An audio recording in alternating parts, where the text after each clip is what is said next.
Hamos mga kalaon. A day in my life as a probinsyano dito sa syudad.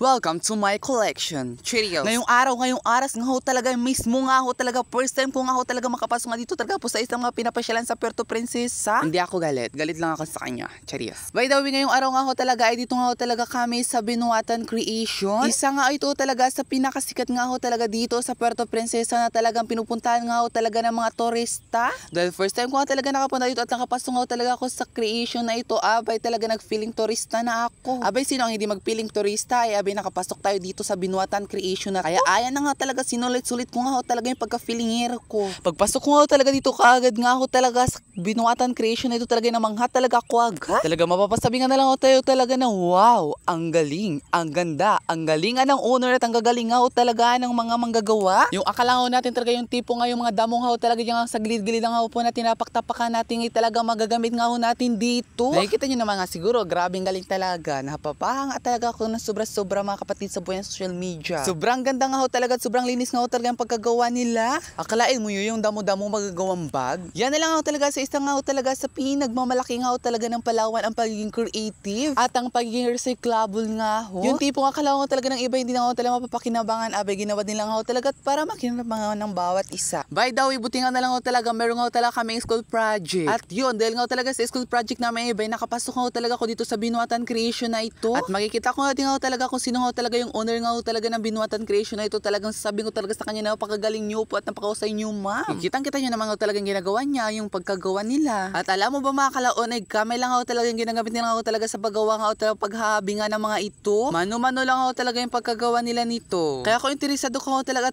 napahanga ka ho talaga ng sobra dito. Kahit makikita mo pa lang nga talaga sa video talagang super ganda na. Yan ang pang hinihintay mo dyan. Maligo ka na at pumunta nga ho talaga dito sa Binuatan Creation na ito. At meron din ho talaga silang lunch bag at iba't iba pa nga talagang uri ng bag. By the way mga kalaon, tampok nga dito ang sinaunang sining at tradisyonal na paraan ng paghahabi ng mga lokal na mga gawa gamit ang mga hibla na likas at galing sa lokal na kalikasan. At alam nyo ba, ang salitang Binuatan ni mula sa katutubong wika ng Palawan na nangangahulugan ng creation sa English or sa Pilipino naman ay paggawaan. Alam nyo rin ba mga kalaon ay pinagmamalaki rin ang Binuatan ng likas na yaman ng Palawan sa paggamit ng mga hibla mula sa mga lokal at katutubong halaman gaya ng abaka, buri, pandan, tikog, at vetiver. Mula nga talaga sa mga katutubong halaman na ito ay nalilikha ang iba't ibang produkto mula sa gamit sa bahay hanggang sa personal na aksesorya. Did you know mga kalaon, maliban sa panonood ng mga manghabi habang gumagawa,